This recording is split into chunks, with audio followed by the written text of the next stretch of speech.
بسم اللہ الرحمن الرحیم والتین والزیتون قسم ہے انجیر اور زیتون کی، وطور سینین اور طور سینا کی، وهذا البلد الامین اور اس امن والے شہر مکہ کی۔ لقد خلقنا الانسان فی احسن تقویم یقیناً ہم نے انسان کو بہترین سانچے میں پیدا کیا، ثم رددناه اسفل سافلین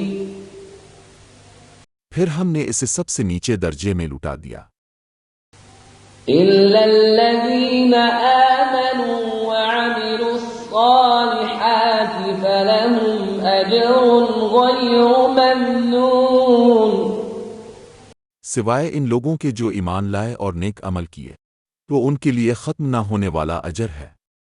فما يكذبك بعد بالدين أليس الله بأحكم الحاكمين اے انسان، اس کے بعد تجھے دین کو جھٹلانے پر کون آمادہ کرتا ہے؟ کیا اللہ سب سے بڑا انصاف کرنے والا نہیں ہے؟